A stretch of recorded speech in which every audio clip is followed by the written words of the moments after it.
మీరందరు విన్నారు కదండి, మీరందరు విన్నారు, మీరందరు ప్రత్యక్ష సాక్షులు. ఇవాళ ముఖ్యమంత్రి గారు ఏం చెప్పిండండి? కేసీఆర్ కొత్త వరకు మాఫీ చేసిండు, ₹1,00,000 రుణం మీకు మాఫీ అయింది కాబట్టి ఉరుకున్నారు మీరు బ్యాంకులకు, పరిగెత్తుండ్రి. మీరు లగెత్తిపోయి మళ్ళీ 2 లక్షలు తెచ్చుకోండి. డిసెంబర్ 9 నాడు మొత్తం మాఫీ. డిసెంబర్ 9 పోయి ఎన్ని రోజులు అయిందండి? 4వ మాసం నడుస్తూ ఉంది ప్రభుత్వం వచ్చి. ఈ డ్రామాలు కాదు కదా. When December 9 has gone, Mr. Chief Minister, where are you sleeping? I am asking you. ఎప్పుడు పోయింది December 9? మీ ఇష్టం వచ్చిన సొల్లు పురాణం వాగ్దానాలు చేసి ప్రజలను గోల్మాలు దింపి జస్ట్ 1.8% ఓట్లతో మీరు గట్టెక్కి మీరు ప్రభుత్వానికి వచ్చినారు. మిమ్మల్ని ఎట్లా వదిలిపెడతాం అనుకుంటారు? మేము తరుముతాం, ఇప్పుడు తరిమి కొడతాం, నిద్ర కూడా పోనీయం. వీళ్ళు ఏమవుతున్నది? బ్యాంకు కూడా వచ్చి డైరెక్ట్గా చెప్తున్నాడు. అమాయక రైతులు వాళ్ళు తెలియక వాళ్ళు మాట్లాడుతున్నారు. సార్ రేవంత్ రెడ్డి చెప్పింది కదండి December 9 మాఫీ చేస్తామంటే, రేవంత్ రెడ్డి బీవంత్ రెడ్డి జాంతానని నువ్వు కట్టాలి బిడ్డ, దాన్ని మాకు సంబంధం లేదు, ఈమన్ ప్రభుత్వాన్ని ఈమన్ డబ్బులు ఈమన్ చెప్పినారు. మాకు ఈమన్ అంటే మేము వసూలుకు రాము అని నోటీసులు ఇచ్చి వాళ్ళని సతాయిస్తూ ఉన్నారు. ఇప్పుడు ఏమైంది?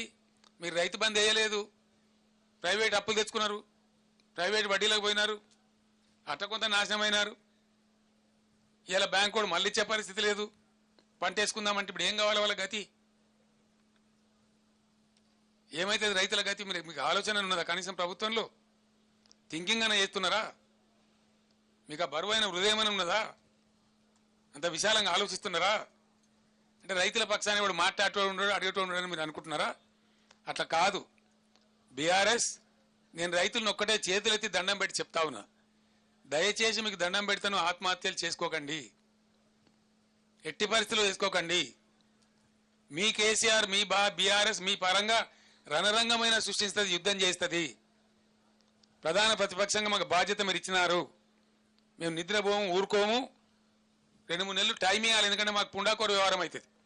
ఓర్వలేని తనం లెక్క వాడైతే గెలవంగానే వీళ్ళు మొదలుపెట్టిన దుకాణం ఓర్వలేకపోతున్నారు అని అంటారు. కాబట్టి నేను 4వ నెల దాకా నా 4 కూడా తెరవలే.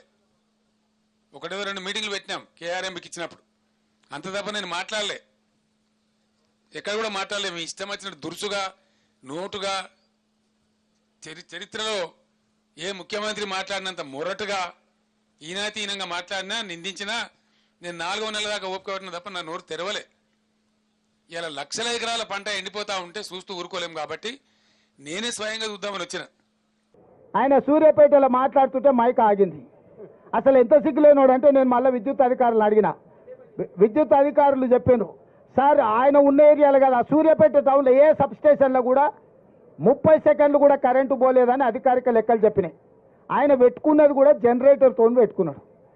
ఆయన పెట్టిన మైకు, ఆడ పెట్టిన సమావేశాన్ని కరెంటు కనెక్షన్ లేదు, జనరేటర్ కనెక్షన్ ఉంది. నీ జనరేటర్లో ఎవడు పుల్ల పెట్టిండో, నీ పార్టీలో ఎవడు కట్టే పెట్టిండో, ఆ 3 అడుగుల జగదీశ్వర్ రెడ్డి పడనోళ్ళు ఆ జిల్లాలో బొచ్చడి మంది ఉన్నారు. ఎవడు ఆ కనెక్షన్ వీకిండో, ఎవడు కనెక్షన్ పెట్టిండో ఎవడికి తెలుసా? నీ దాంట్లో ఉన్న బొక్కలు నువ్వు చక్కగా చూసుకోక ఇక చూసినావు కరెంటు కాంగ్రెస్ వాళ్ళు తీసిరని. చంద్రశేఖర్ రావు, నేను నీకు ఒక మాట చెప్పదలుచుకున్నా. 10 ఏళ్ళు మేము ప్రతిపక్షంలో ఉన్నాం. ఏ ఒక్క రోజైనా రైతుల విషయంలో కానీ, విద్యార్థుల విషయంలో కానీ, నిరుద్యోగుల విషయంలో కానీ మేము ఏదైనా కార్యాచరణ తీసుకుంటే మమ్మల్ని ఇళ్లలో నుంచి బయటకన్నా వెళ్ళనిచ్చినవా? పోలీసు నిర్బంధాల మధ్యలో, పహారాల మధ్యలో, లాఠీ చార్జీల మధ్యలో ప్రతిపక్షాల గొంతు నొక్కి ఇంట్లో నుంచి బయటకు వెళ్ళక ముందే మమ్మల్ని గొర్రెలు ఇసుకపోయినట్టు ఇసుకపోయి పోలీస్ స్టేషన్లో వేసినావు కదా, అప్పుడే మర్చిపోయినావా? మేము ప్రజాస్వామ్యాన్ని నమ్ముతాం, విశ్వసిస్తాం. కాబట్టి నీ పర్యటనకు మొత్తానికి ప్రభుత్వమే ఏర్పాట్లు చేసింది. నీ పార్టీ కార్యకర్తలు ఎవడు ఏర్పాట్లు చేయలే.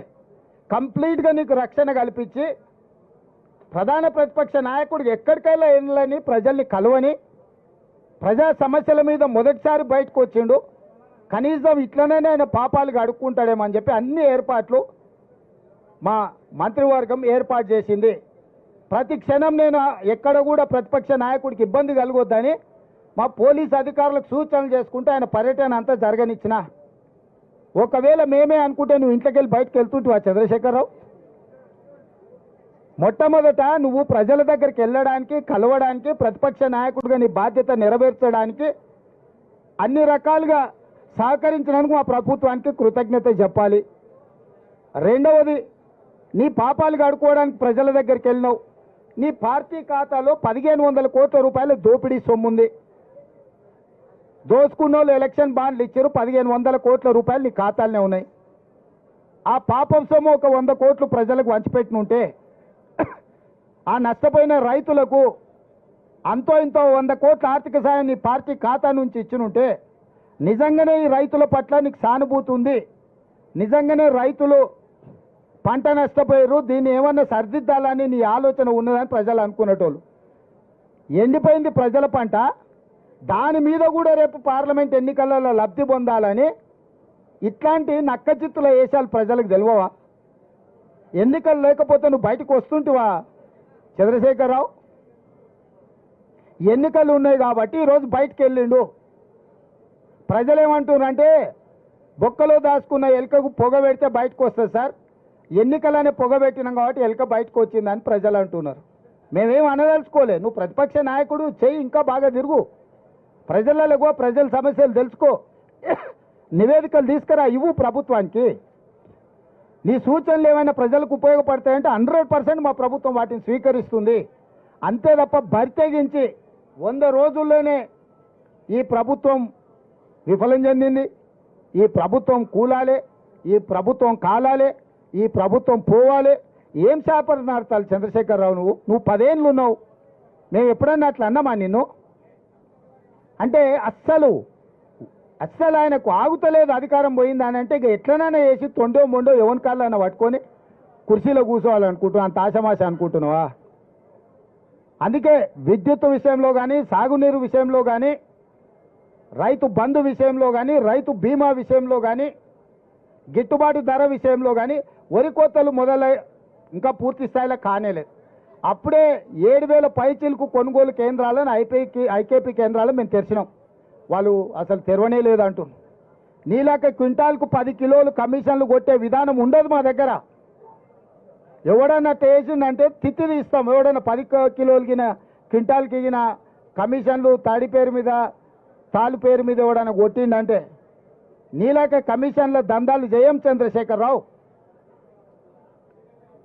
మమ్మల్ని ఢిల్లీ పోయిందంటారు, ఢిల్లీ పోయిన ప్రతిసారి కేంద్ర ప్రభుత్వం నుంచి పెండింగ్ ప్రాజెక్టులను సాధించుకొచ్చినాం. అది స్కైవేలు కావచ్చు, కేంద్ర నిధులు కావచ్చు, డిఫెన్స్ ల్యాండ్స్ కావచ్చు, ప్రతి విషయంలో ఢిల్లీకి వెళ్ళి మా మంత్రులు మేము ఔటర్ రింగ్ రోడ్ RRR కావచ్చు, రీజనల్ రింగ్ రోడ్ విషయంలో కావచ్చు, నిధుల విషయంలో కావచ్చు, మెట్రో రైలు విషయంలో కావచ్చు, మూసి పరివాహక ప్రాంత అభివృద్ధి విషయంలో కావచ్చు, 10 సంవత్సరాలు నీ పాపాలను ఒకటొకటిగా కడుక్కుంటూ వాయిదాలు పడ్డ కేంద్ర అనుమతులను తెచ్చుకుంటూ రాష్ట్రాన్ని ఒక దారిలో పెట్టి సర్దిద్దే ప్రయత్నం చేస్తున్నావు. నువ్వు కూలగొట్టిన సంసారాన్ని నిలబెట్టే ప్రయత్నం చేస్తున్నాము.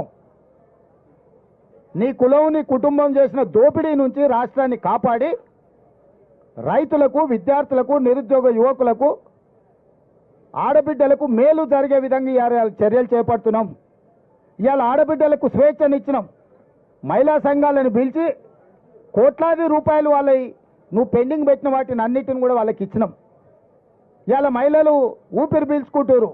మా అన్న వచ్చిండు, మా ప్రభుత్వం వచ్చింది, మా సోనియా మా ప్రభుత్వం వచ్చింది, మాకు సిలిండర్ వచ్చింది, ఇంటికి ఉచిత కరెంట్ వచ్చింది, మాకు ఆర్టీసీ బస్సులలో ఉచితంగా ప్రయాణం చేస్తున్నాం, మాకు స్వేచ్ఛ వచ్చింది. మా మహిళా సంఘాలు అన్నీ కూడా మళ్ళీ ఊపిరి పోసుకున్నాయి. లక్షాధికారులు కాదు, ప్రతి మహిళా సంఘం కోటీశ్వరులను చేస్తామని ప్రభుత్వం ముందుకు వచ్చిందని వాళ్ళ కళ్ళల్లో సంతోషం ఉంది, ఆనందం ఉంది. అది చూసి నీ కళ్ళల్లో నిప్పులు పోసుకుంటున్నావు చంద్రశేఖరరావు. ఆడబిడ్డలు ఉన్న కళ్ళల్లో ఆనందాన్ని చూసి నీ కళ్ళల్లో నిప్పులు పోసుకున్నా, నీ కడుపులో మంటలు రేగినా ప్రజలు నీ పట్ల సానుభూతి చూపియరు. ఎందుకంటే నువ్వు అన్ని పాపాలు చేసినావు. పాపాల భైరవుడు అనే పదం కూడా నీకు చిన్నది. అందుకే పిల్లి శాపనార్థాలకు ఉట్టి తెగిపడదు. చంద్రశేఖరరావు పర్యటనను కాంగ్రెస్ పార్టీ కార్యకర్తలు 100 ఎలుకలు తిన్న పిల్లి తీర్థయాత్రలు పోయింది అన్నట్టుగా చూస్తున్నారు. నీ దోపిడీని కప్పిపుచ్చుకోవడానికి ఈ ఎన్నికల్లో నీ ఎంపీ అభ్యర్థులు పారిపోతుంటే దాన్ని అధిగమించడానికి నీకు తెలిసిన టక్కుంటమార విద్యలన్నీ ప్రదర్శిస్తున్నావు. ఇవన్నీ కాలం చెల్లిపోయినాయి. చంద్రశేఖర్ అనేవాడు తెలంగాణ రాష్ట్రంలో రద్దయిపోయిన 1000 రూపాయల నోటు లాంటి వాడు. ఎవడన్నా జేబులో పెట్టుకుంటే జైలుకు పోతాడు 1000 రూపాయల నోటు. ఇవాళ టీఆర్ఎస్ కూడా గట్లాంటిదే సెల్ రద్దయిపోయిన 1000 నోటు బీఆర్ఎస్ టీఆర్ఎస్ కేసీఆర్ ఆ ప్రభుత్వం ఏందో దాని కాలం అయిపోయింది. ఏదేమైనా ఒక్కటి మాత్రం నేను అభినందించదలుచుకున్నా, ప్రతి వారం నువ్వు బయటికి వెళ్ళాలి, ప్రజలలో తిరగాలి, ప్రతిపక్ష నాయకుడిగా నీ బాధ్యత పోషించు. మా ప్రభుత్వం ప్రతిపక్షాలను గొంతు నొక్కాలని అనుకోదు. ప్రజా సమస్యలు మీరు మా దృష్టికి తీసుకొస్తే సహేతుకమైన వాటిని మా ప్రభుత్వం బేసిజాలకు పోకుండా పరిష్కరిస్తుంది. మీడియా మిత్రులకు కూడా ఏ విధంగా అయితే 2023 డిసెంబర్ 3 నాడు కాంగ్రెస్ పార్టీని గెలిపించి డిసెంబర్ 9 నాడు మా గ్యారెంటీలు అమలు చేయడానికి సహకరించినరో అదేవిధంగా ఇండియా కూటమికి కూడా సహకరించండి. జూన్ 4 తారీఖు నాడు ఫలితాలు, జూన్ 9 తారీఖు నాడు ఢిల్లీ రామ్లీలా మైదానంలో ప్రమాణ స్వీకారానికి మీరందరూ రావాలి.